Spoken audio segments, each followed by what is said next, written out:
Bonjour à tous. Tout d'abord, je voudrais dire, au nom de toute l'équipe de la bibliothèque, que nous sommes très heureux de vous voir de nouveau parmi nous. La séance du cycle Dans les regards de l'autre que nous vous présentons aujourd'hui est la première manifestation publique portée par la bibliothèque depuis sa réouverture le 22 mai, en espérant que d'autres s'en suivront. Le cycle de lecture à haute voix des textes des sciences humaines et sociales a été conçu par la bibliothèque il y a 2 ans. Par cette thématique, il accompagne les journées de l'histoire. En invitant un duo d'acteurs, Pierre Beau et Violaine Schwartz, à lire à voix haute une sélection de textes choisis parmi nos réénages, la bibliothèque invite les auditeurs à parcourir et à découvrir autrement ses collections.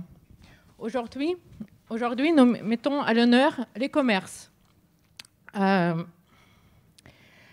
On vous propose à la fois des extraits d'auteurs arabes médiévaux et des travaux de recherche récents sur le monde arabe.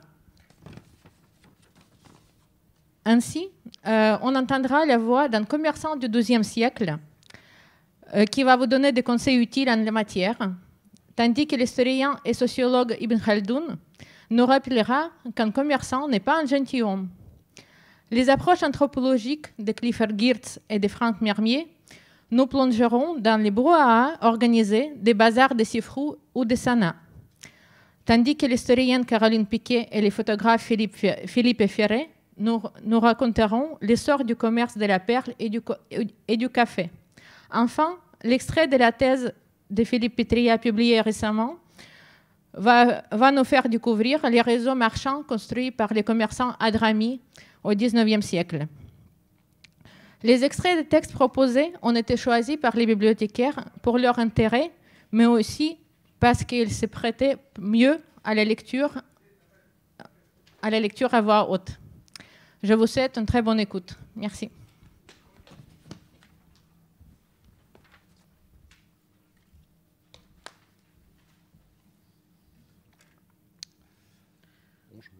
Bonjour.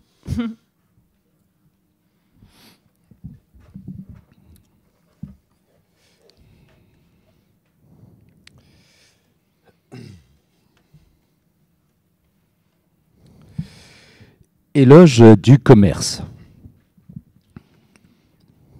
Si l'on compare le commerce à l'ensemble des sources de revenus, on constate qu'il est sûrement préférable à toutes les autres et qu'il apporte aux hommes le plus grand bonheur ici-bas. Le commerçant vit dans son aise et dans la dignité.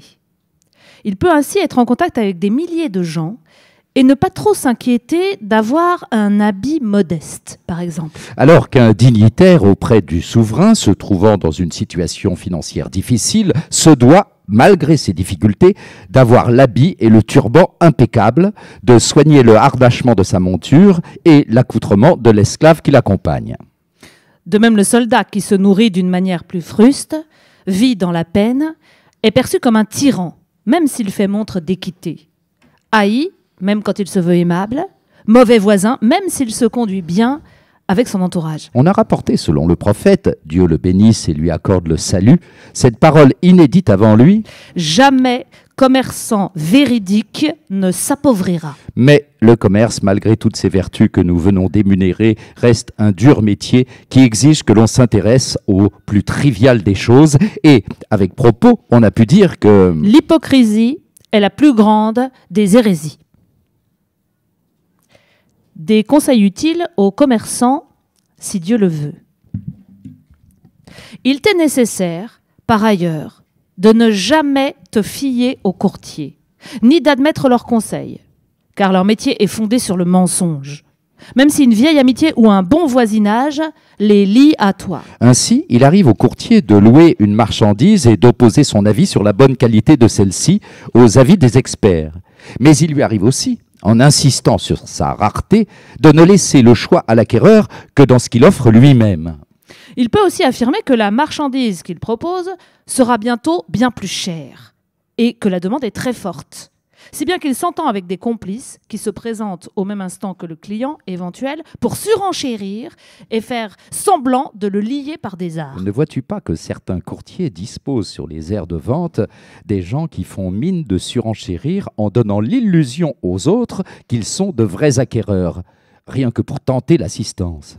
Ils agissent ainsi sans vergogne, même quand ils sont réputés d'une bonne moralité, arguant que leurs agissements s'inscrivent dans la nature même de leur métier. Le plus habile d'entre eux est celui qui réussit à vendre au prix le plus élevé.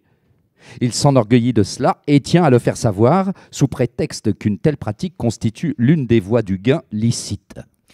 Et sache enfin que celui qui fait foi à une affirmation sans preuve est un homme crédule.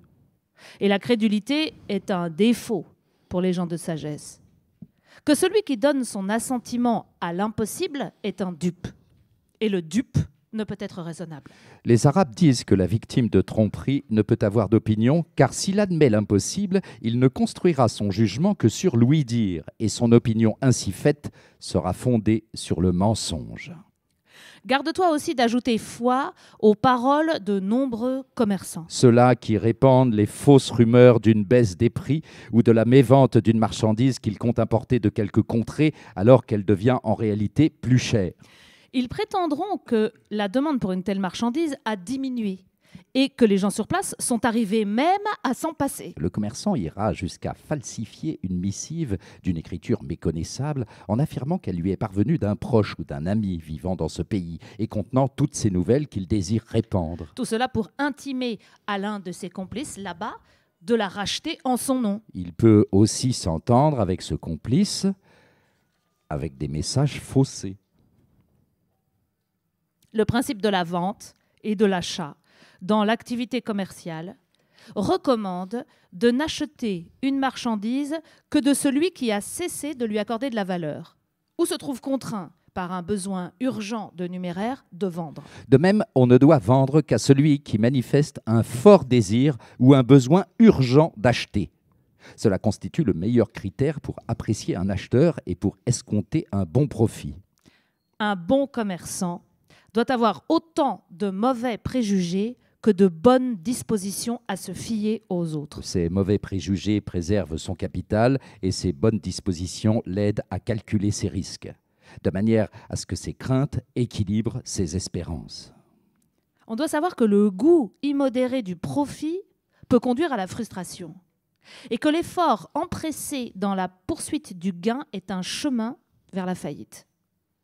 Il y a un abîme entre l'acte d'achat de celui qui est mu par le désir et l'empressement et l'acte d'achat de celui qu'anime un désir modéré, sans la rage de gagner, ni aucune soumission à l'objet de son désir. C'est là où se reconnaît le bon commerce, car l'excès d'empressement conduit à l'aveuglement du commerçant qui perd ainsi ses facultés de discernement et toute sagesse.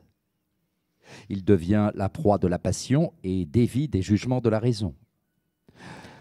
En toute chose, on apprécie ce dont le commencement apporte un agrément et ce dont la conclusion demeure satisfaisante.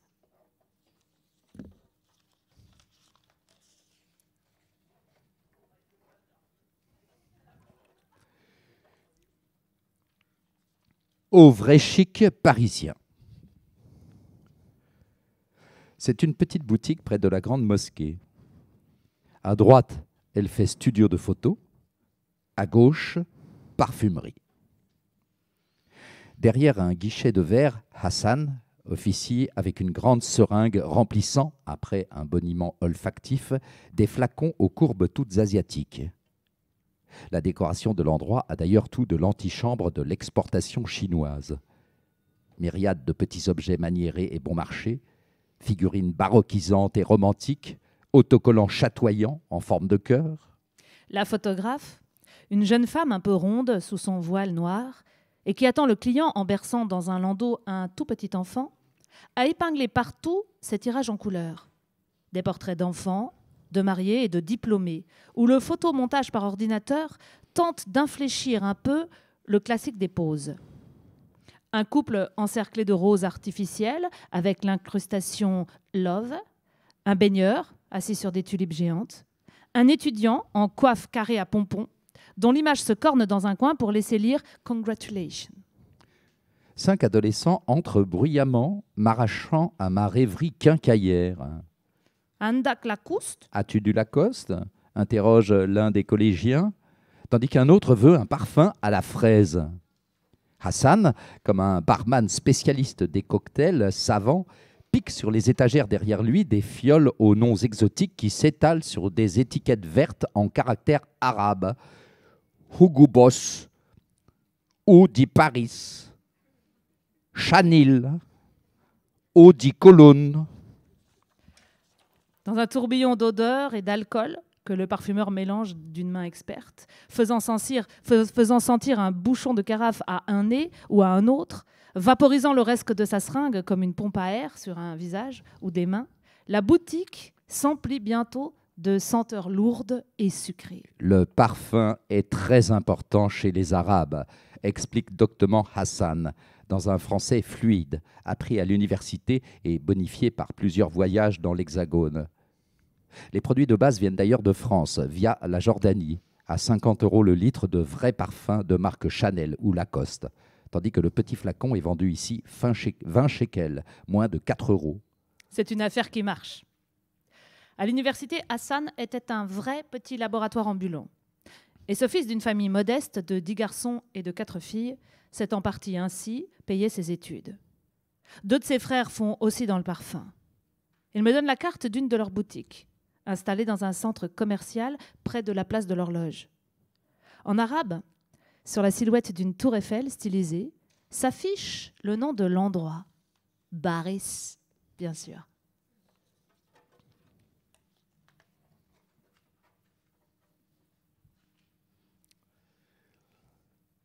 Du commerce.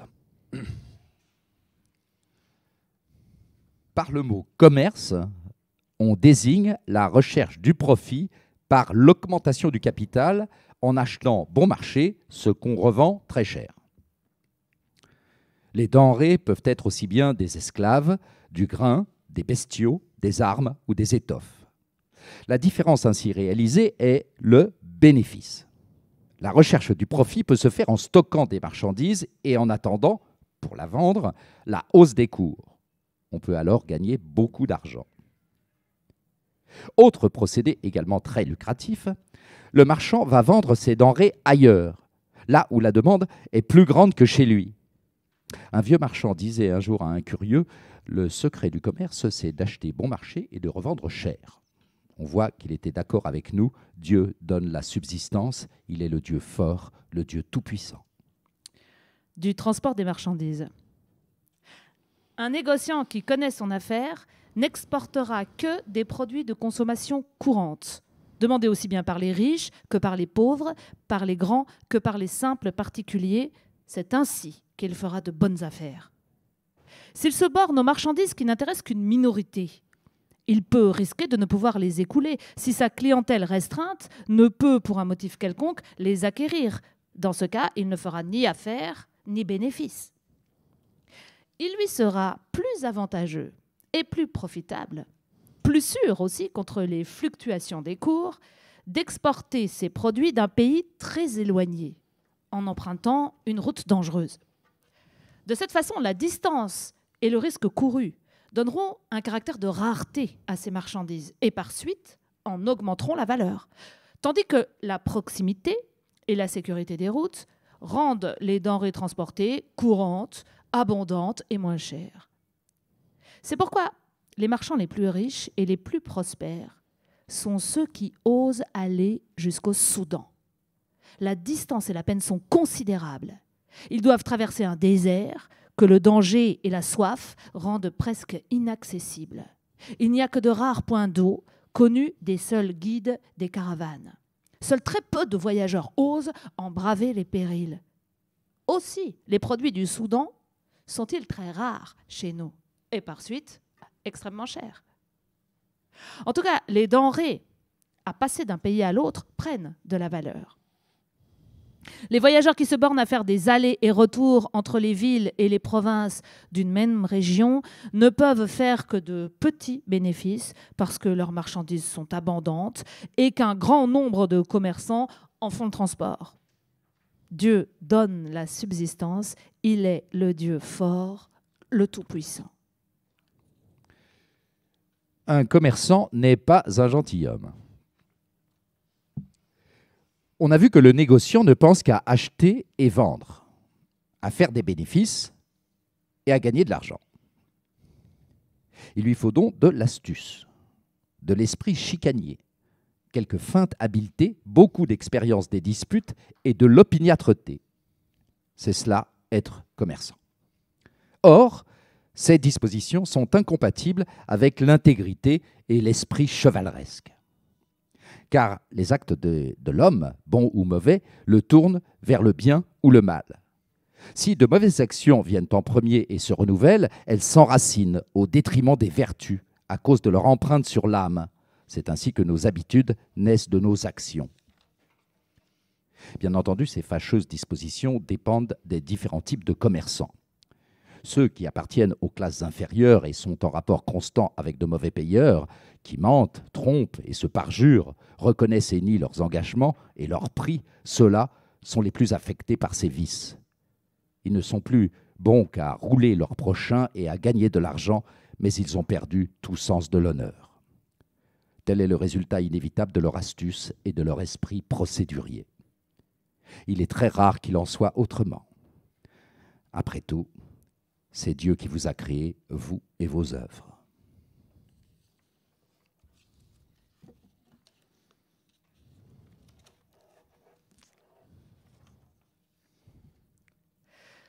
Goodbye Lénine.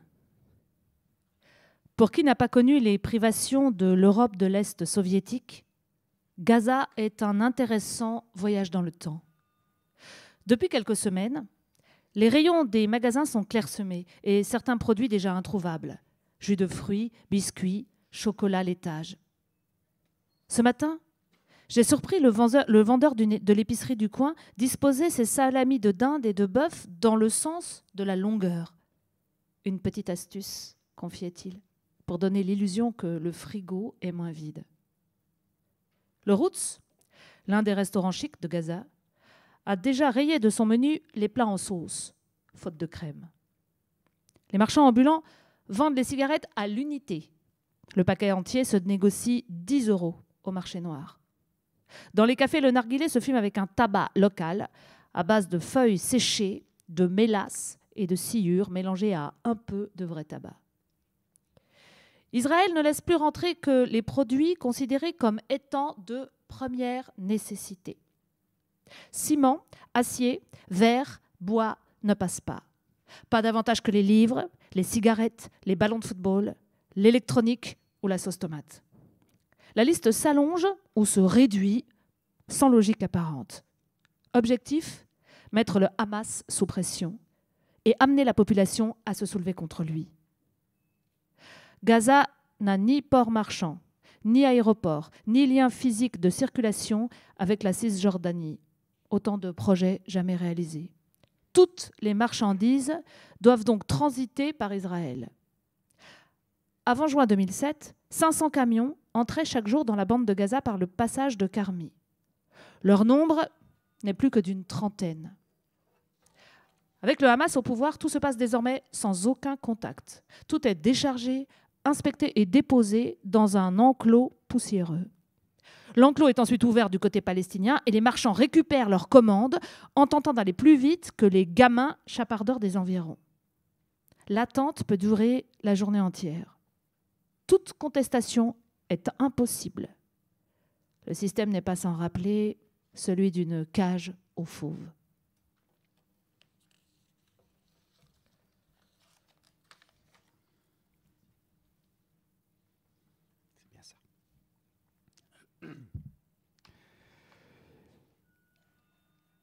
Caractériser des civilisations entières à partir de l'une ou l'autre de leurs institutions clés est une entreprise problématique. Mais si l'on devait s'autoriser une telle démarche pour l'Afrique du Nord ou pour le Moyen-Orient, le bazar serait certainement un candidat de premier ordre. Des générations d'observateurs, indigènes ou étrangers, historiens et ethnologues, ont vu dans les épiciers obèses et les tailleurs voûtés les marchands de tapis patelins et les insondables prêteurs sur gage, l'emblème de la vie telle qu'elle est vécue dans cette partie du monde. Goitein distingue une classe marchande, nombreuse et puissante, émergente dès le 7e siècle et le 9e siècle dans tout le Moyen-Orient.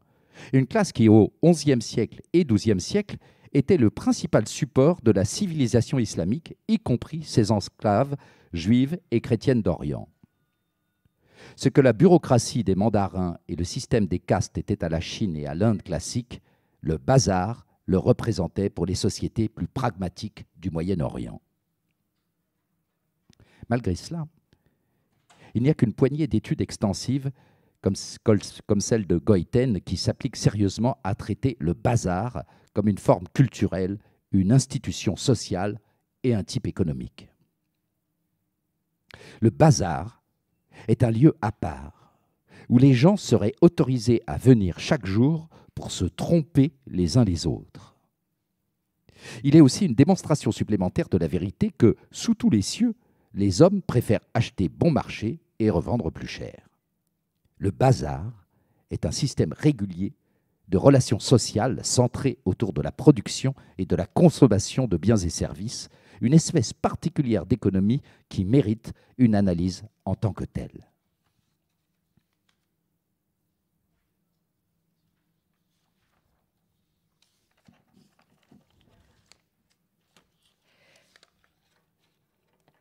Les fraises de Rungis.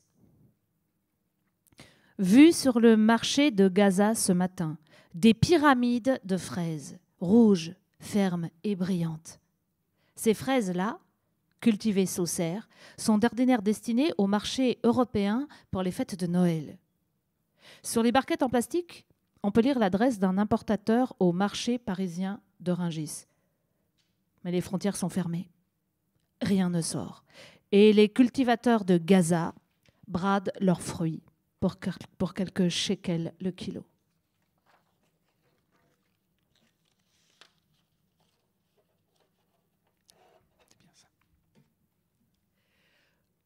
Le marchandage. Le marchandage fait partie d'une tradition orale qui exprime de manière presque paradigmatique l'univers du souk et le domaine de l'échange. Le marchandage tient une place essentielle dans l'économie du souk.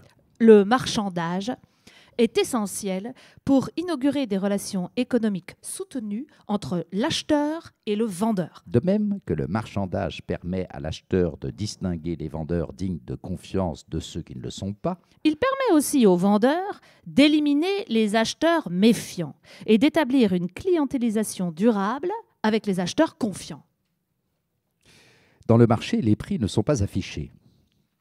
Il s'agit donc pour l'acheteur de découvrir la vraie valeur du produit et pour le marchand de conserver une marge bénéficiaire importante, mais aussi de convaincre son client de sa bonne foi et de son honnêteté. 1000 échoppent sous la protection du clément, dit le proverbe. Celui-ci affirme que la concurrence n'interdit pas l'obtention par chacun du gain prescrit et garanti par Dieu. Mais il suggère aussi de manière indirecte la concentration spatiale des commerces de même nature. Dans une ruelle de souk, il n'existe souvent que peu de différence dans l'approvisionnement des échoppes qui la composent. Mais cette indifférenciation apparente est rompue par le type de relation personnalisée qui s'instaure par le biais du marchandage entre le client et le boutiquier. Deux produits d'un seul marchand. Ce proverbe de Sana, elliptique dans sa traduction, exprime la préférence de l'acheteur à ne se servir que dans l'échoppe d'un seul commerçant, plutôt que de se livrer à une recherche aventureuse d'échoppe en échoppe. Mais la quête de l'information, l'accès au juste prix, oblige également l'acheteur à marchander de place en place avant l'achat. Une réplique utilisée par les commerçants de Sana face aux clients soucieux avant tout de comparaison illustre bien cette dernière proposition. Es-tu acheteur ou établis-tu des mesures ? Et un autre proverbe stigmatise le marchandage excessif des clients. À trop marchander, on quitte le marché les mains vides. De fait, La technique du marchandage, qui implique des concessions réciproques, doit aussi permettre de garder la face pour chacun des protagonistes. Canetti, dans sa description des souks de Marrakech, a décrit de manière magistrale la technique du marchandage, et notamment l'obligation de respecter l'honneur de chacun.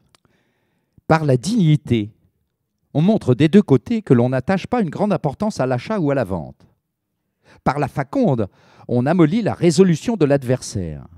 Il y a des arguments qui n'éveillent que l'ironie, mais d'autres vont droit au cœur. Il faut tout essayer avant de céder.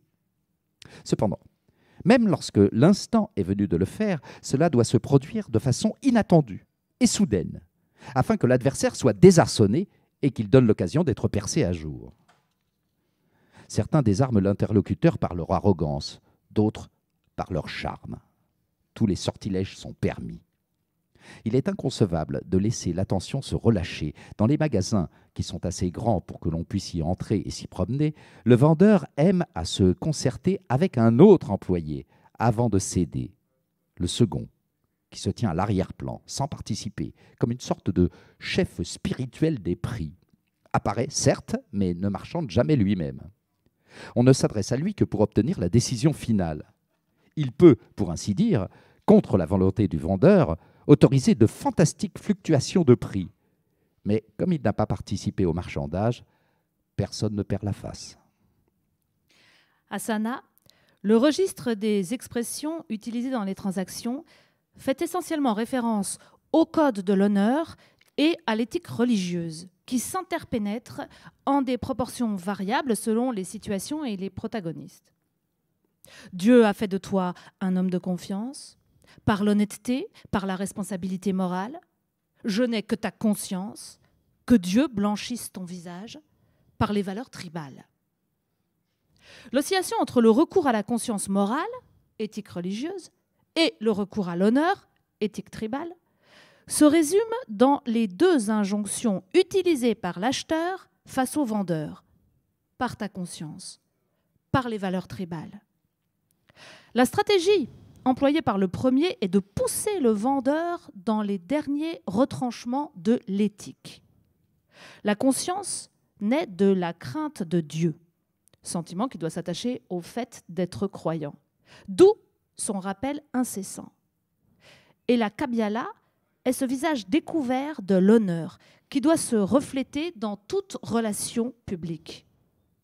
Dans le premier cas, l'acheteur rappelle au vendeur que sa malhonnêteté éventuelle sera soumise au jugement divin.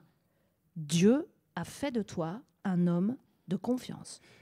L'acheteur répète continuellement ces formules au boutiquier en lui signifiant que le face-à-face impliqué par le marchandage se situe surtout entre Dieu et la conscience du vendeur. Je n'ai que ta conscience. Cette phrase, souvent prononcée par les clients, exprime assez le désarroi et l'incertitude qu'ils éprouvent en n'étant confrontés qu'à la seule parole du vendeur.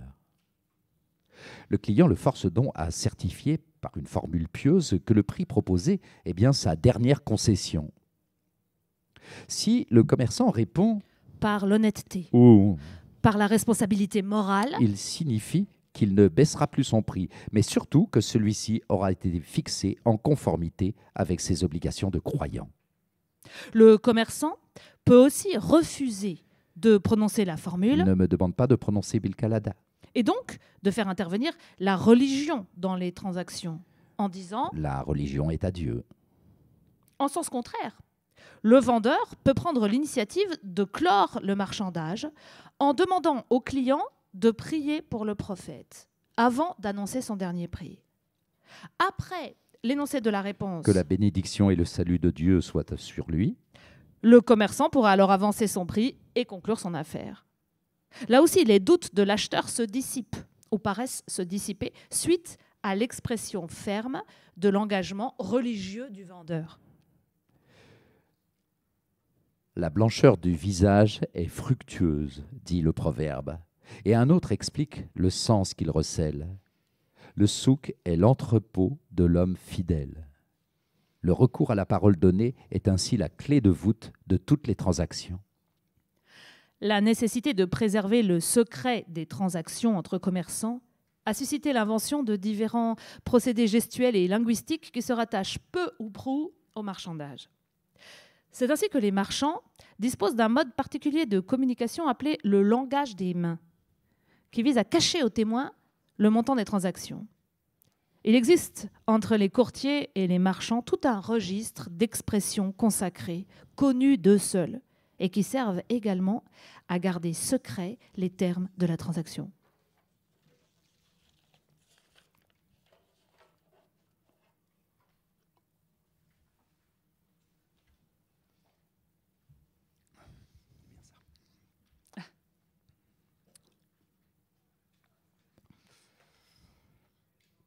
Le 30 juillet 1917, Abdelrahman ibn Youssouf Ben Nadja récupérait auprès du représentant britannique à Jeddah son passeport Hedjazi visé pour l'Égypte. Le 5 août, il embarquait avec l'un de ses serviteurs pour Suez sur un bateau à vapeur égyptien, le Dakalia. Au début du mois de septembre suivant, le Tchèque, revenant à Jeddah, profitant de l'une des lignes régulières de vapeur qui, depuis près d'un demi-siècle, reliait le principal port du Hedjaz à Suez et aux autres grandes cités de la Méditerranée et de l'océan Indien. Abdelrahman avait alors 55 ans. Comme son passeport l'indiquait, il portait une barbe blanche. Il avait une taille moyenne. Son corps, resté mince, était élégamment habillé par le léger manteau que les riches Hedjazis, l'été, portaient ouvert sur leur habit blanc. La mention remplie sur le passeport par les autorités du royaume chérifien du Hedjaz confirmait la dignité de son apparence. Les fils du défunt Youssouf Ben Nadja faisaient partie de l'élite urbaine des notables et des négociants de Jeddah. Comme une bonne partie de ces notables et grands négociants, le voyage en Égypte permettait à Abdelrahman d'échapper à la chaleur et à l'humidité étouffante de la cité portuaire Hedjazi en été. D'autres notables de Jeddah, quand ils n'allaient pas au Caire, passaient l'été dans la résidence que la plupart d'entre eux possédaient à Taïf, sur les hauteurs. Les Ben Nadja y jouissaient d'une magnifique maison, dotée d'un jardin. Mais comme le motif du voyage porté sur le passeport indiquait, Abdelrahman souhaitait changer d'air et se détendre dans l'immense et moderne métropole caïrote plutôt que de se retirer sur les hauteurs du Hedjaz. Pour les fils de Youssouf Ben Nadja, les vacances au Caire, aussi prestigieuses et régulières fussent-elles, n'étaient pas les seules raisons du voyage en Égypte. La capitale égyptienne était l'un des pôles du réseau marchand qui faisait le succès des affaires de leur famille entre la Méditerranée et l'océan Indien. Abdallah ibn Youssouf Ben Nadja, le frère aîné de Abdelrahman et le chef de la maison marchande familiale, passait au Caire une part croissante de son temps, dans l'une des nombreuses propriétés immobilières qu'il y avait acquises. C'est de là qu'il gérait les entreprises commerciales de la famille et ses propres affaires. Les Ben Nadja appartenaient en effet au groupe des négociants spécialisés dans le commerce entre l'Égypte et l'Inde, dont Jeddah avait été l'une des plaques tournantes. Comme beaucoup de négociants de Jeddah engagés dans ce commerce depuis le milieu du XIXe siècle, la famille Ben Nadja était originaire du Hadramout, une région pauvre du Yémen, connue pour l'immigration de ses saïdes, les descendants du prophète Muhammad, dans l'océan Indien et en mer Rouge, mais beaucoup moins pour ses marchands. Comme l'écrasante majorité des négociants hadramis établis à Jeddah jusqu'à aujourd'hui, la famille venait plus précisément d'une vallée du Hadramout, le Dawan. Au début des années 1880, le gouverneur ottoman du Hedjaz rapportait déjà que les marchands hadramis en étaient venus à constituer la majorité des négociants réputés à Jeddah et à la Mecque pour l'importance de leur fortune et l'étendue de leur commerce. Leur origine était particulièrement visible dans le rôle des négociants au sein de la communauté hadrami de Jeddah, dans leurs relations avec les saïdes de la même origine et dans la composition de leurs alliances familiales et commerciales. Premier des Ben Nadja connus à Jeddah, le père d'Abdelrahman fut réputé être aussi le premier membre de la famille à s'établir au Hedjaz au début du XIXe siècle. Abdelrahman et sa famille gardaient probablement le souvenir de leurs origines lorsqu'ils accueillaient les saïdes hadramis de passage dans leurs résidences du Caire et d'Istanbul, lorsqu'ils se mariaient au sein de la communauté hadrami de Jeddah, ou lorsqu'il leur arrivait de citer un proverbe du Hadramout à la fin d'une correspondance commerciale. Cependant, leurs alliés et partenaires, comme leurs concurrents, ne se limitaient pas aux Hadramis, loin de là. Arabes d'Égypte, du Levant et du Maghreb, et grandes familles du Hedjaz surtout, Africains d'Érythrée, Indiens, Turcs et même Européens apparaissent tout aussi régulièrement dans leurs airs, dans leurs carnets de comptes et de crédits, et parfois au sein de leur famille.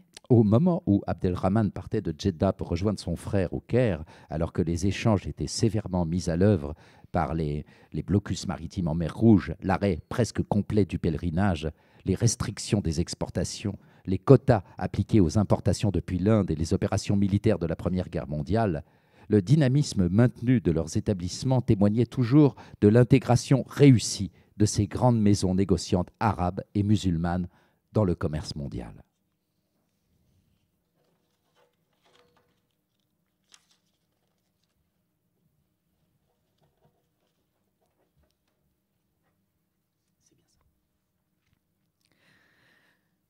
L'essor du commerce de la perle. À la veille de la domination britannique, la perle compte déjà parmi les plus importantes sources de revenus des royaumes du Golfe. En 1824, 97% des exportations de Bahreïn sont constituées de perles, et l'Inde est leur principale destination. L'essor de la perle se poursuit sous la domination britannique. Ces derniers se sont engagés à protéger les pêcheries. Par ailleurs, la demande augmente avec les débuts de la révolution industrielle en Europe. Des collections prestigieuses, comme celle de René Lalique, côtoient des pièces plus accessibles. La mode des parures pour jeunes filles, composée de petites perles disposées en semences, remporte un franc succès dans les pays anglo-saxons. Des années 1880 à 1920, la perle connaît un pic d'exploitation et les sites saisonniers se multiplient. Le Golfe s'affirme comme la première région perlière du monde. La domination britannique favorise en outre l'affirmation des marchands indiens, bagnants, au détriment des marchands arabes et perses.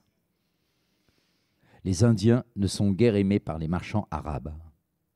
En Oman, les Britanniques doivent intervenir à plusieurs reprises dans les années 1870 pour les protéger des attaques des populations locales qui leur reprochent de monopoliser les activités de commerce et de confier le travail aux immigrés baloutches.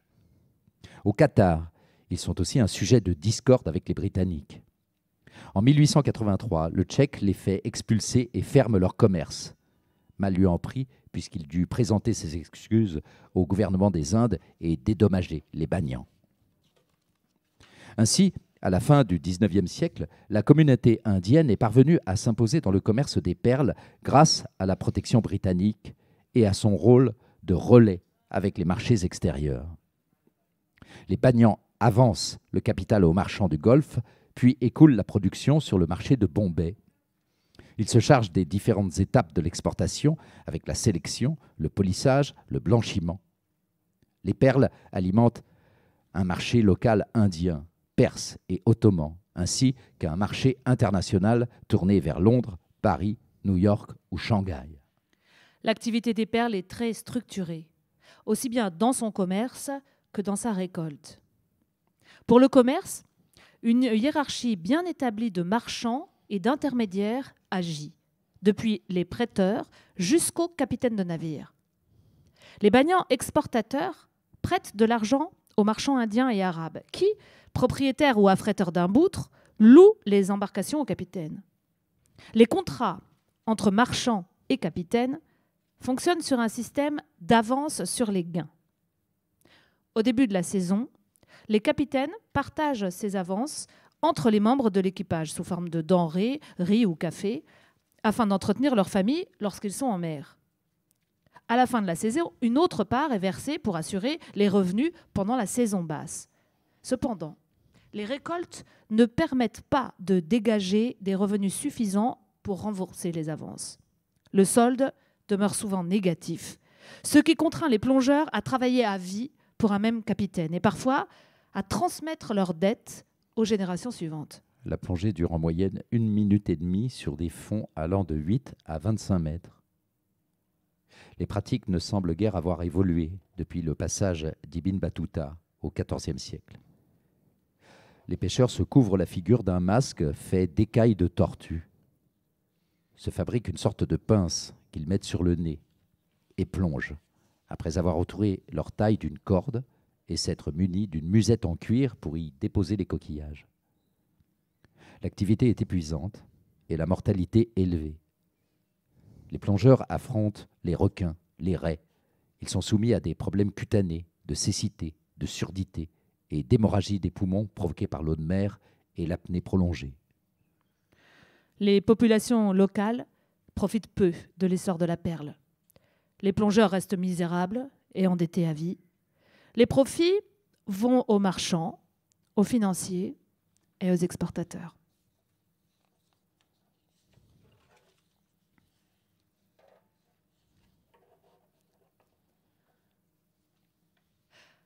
Abou Assira. Le restaurant est niché dans une toute petite rue barbouillée de graffitis exhortant à la lutte contre Israël, à l'entrée du camp de réfugiés de Chati, tout près du front de mer. L'adresse circule comme un bon coin à champignons parmi les expatriés, diplomates, humanitaires et journalistes de passage. On y sert sans conteste le meilleur poisson du territoire. Les crustacés figés au mur dans des filets de pêche sont un modèle de kitsch. Mais la soupe de poisson et les gambas marinés dans une sauce au citron sont un régal et la fierté du patron, Mounir Abou Assira. Ces derniers temps, pourtant, l'étalage de poissons frais, rougets, sardines, dorades et mulets, n'est plus aussi fourni. Les pêcheurs de Gaza ratissent une zone de pêche sans cesse plus réduite par la marine israélienne. En 2000, la limite était fixée à 12 000 nautiques, 22 km. L'essentiel des prises était vendu en Israël. Puis la zone a été réduite à 6 000, 11 km. Depuis l'offensive plomb durci, les pêcheurs ne peuvent dépasser 3 000, 5 km 5. Plusieurs pêcheurs sont morts après avoir tenté d'aller plus loin. L'armée israélienne assure que des armes sont acheminées à Gaza par la mer. Pour survivre, certains pêcheurs se sont mis à l'élevage de poissons dans des piscines en plastique. Mounir Abou Assira se refuse encore à servir ce poisson-là à sa table. Il n'aura jamais le même goût que le poisson de mer. Il essaie tant bien que mal de maintenir la réputation de son restaurant avec le poisson d'Égypte, que les vendeurs vont acheter clandestinement de l'autre côté de la frontière ou que l'on ramène par les tunnels de Rafah. Gaza et ses 40 km de littoral devient importateur de poissons.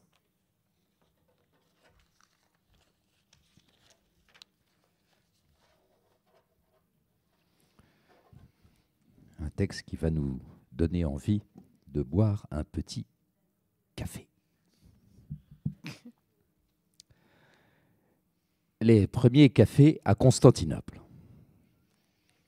Depuis que Gemal-Eddin Abdou Abdallah, moufti d'Aden, découvrit la liqueur d'Allah, le vent avait répandu l'arôme du café à travers la Corne d'Or et bien au-delà. L'islam tout entier s'était voué à cette boisson. Une loi décrétait que le café ne devait manquer dans aucun foyer, l'époux devant toujours en fournir à sa femme. Un refus de sa part pouvait être cause de divorce. La naïveté et le fanatisme aidant, on assurait que les personnes ayant du café dans leur estomac au moment de leur mort étaient certaines d'aller directement au ciel. Sous le règne de Soliman II, dit le Grand, fils de Sélim Ier, le café avait pris un essor considérable à Constantinople. Deux marchés, Djem de Damas et Hakim, venant de Alep, arrivèrent dans l'ancienne Byzance en l'an 962 de l'Hégire, en 1554 de notre ère, et fondèrent chacun de son côté une maison de café dans le quartier nommé Tartarlé. Ces établissements, qu'ils appelaient Kaiwakane, furent les tout premiers cafés connus, précurseurs de ceux qui plus tard, à partir du XVIIe siècle, s'établirent dans les capitales d'Europe. Le long des murs, richement décorés des salons, des estrades étaient disposées, recouvertes de nattes et de moelleux coussins aux soieries de teintes chatoyantes. Poètes, gens de lettres, amateurs de jeux d'échecs commencèrent d'affluer. Les pachas et les seigneurs de la grande porte suivirent. Assis confortablement, ils tiraient la fumée de leurs longues pipes ou des narguilés, aspirant bruyamment le café brûlant dans des petits gobelets d'argent.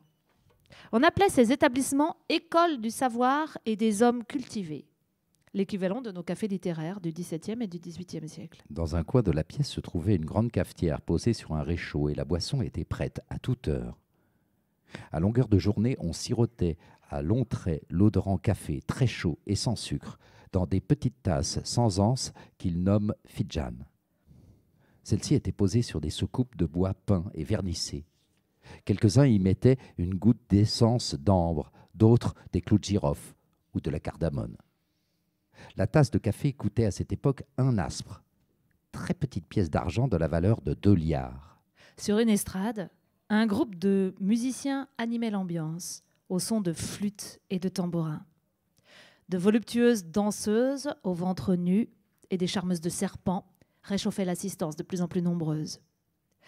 Les 2 établissements ne suffisant plus, d'autres s'ouvrirent. Et bientôt, tout Constantinople se couvrit de maisons de café qui ne désemplissaient pas. On se pressait moins aux portes des mosquées qu'à celles des Karouékanés. On buvait beaucoup de café. On jouait aux échecs et au mancala, sorte de jeu similaire au backgammon. On récitait des poèmes et on parlait aussi politique. Tout cela agaçait les imams jusqu'à l'exaspération. Ils décidèrent de porter l'affaire devant le chef suprême de la religion. Sans trop se faire prier, le moufti décréta que cette liqueur était proscrite par la loi de Mahomet. Et comme l'autorité du moufti était sacrée, les officiers de police reçurent l'ordre d'interdire l'usage du café dans la ville. Mais cette interdiction ne devait pas durer. Le café était devenu indispensable et il était inconcevable de s'en passer.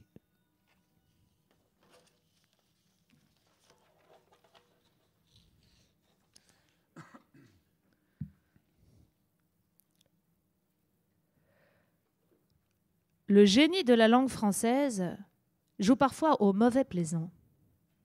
Dans ce nœud de la consommation monde qu'est la Palestine, toutes les marques, vraies ou fausses, une fois passées par les douanes israéliennes, s'entrechoquent dans les boutiques, les galeries commerciales et sur les panneaux publicitaires qui colorent les rues. Et le français s'illustre ici ou là avec les formules universelles comme « bon appétit » sur les serviettes en papier des snacks ou « Tour Eiffel » sur les enseignes des pâtisseries ou encore dans le luxe comme « vitalité », la gamme des savons et crèmes de beauté de la mer Morte.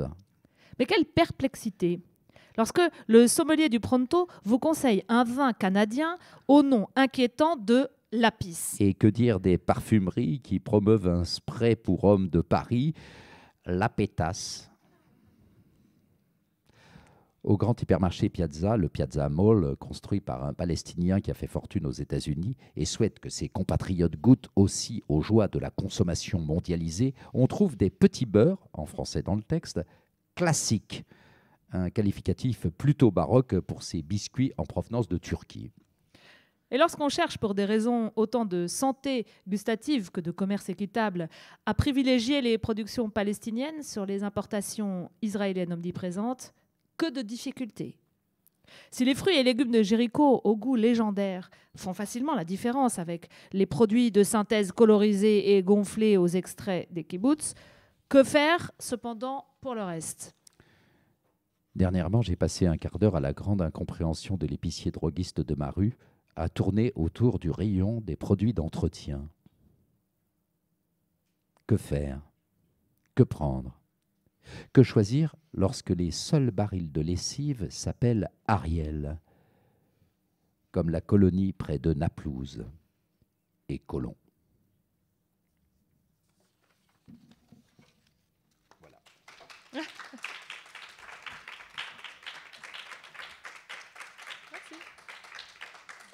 Merci beaucoup.